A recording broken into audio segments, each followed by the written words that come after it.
بسم اللہ الرحمن الرحیم الصلاۃ والسلام علیک یا سیدی یا رسول اللہ وعلی آلک و اصحابک یا نور اللہ انمول خزانہ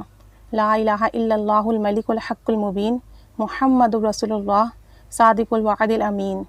یہ کلمات جو ہیں حضور نبی کریم صلی اللہ علیہ وآلہ وسلم کے روزہ مبارک کی جالیوں پر لکھے ہوئے ہیں، اور اللہ تعالیٰ نے ان کلمات شریف میں نبی کریم صلی اللہ علیہ وآلہ وسلم کی تمام تعریفیں یکجا کر دی ہیں۔ تو اس کی فضیلت میں آتا ہے کہ جو شخص روزانہ ان کلمات کی ایک تسبیح پڑھ لے گا، یعنی 100 دفعہ پڑھنے کا معمول بنا لے، کسی بھی وقت پڑھ لے،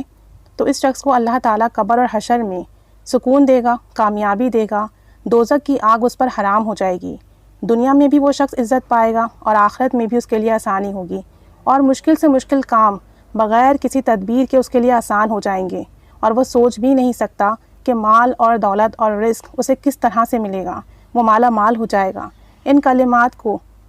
جو اوپر بتائے گئے ہیں روزانہ تسبیح پڑھنے والا ایمان کامل حاصل کر لے گا، اور اللہ تعالیٰ اسے ہر حال میں سکون، کامیابی، خوشی، عزت، صحت، سلامتی سے نوازے گا۔ تو اللہ تعالیٰ رحمت کی نگاہ فرمائے۔ 100 مرتبہ پڑھنا کوئی بڑی بات نہیں ہے، روزانہ 100 مرتبہ پڑھ لیں تو دین اور دنیا کی بھی کامیابی ملے گی اور دونوں جہاں کی خیر ملے گی، اور اس کو مال میں بھی برکت اور اضافہ ہوگا۔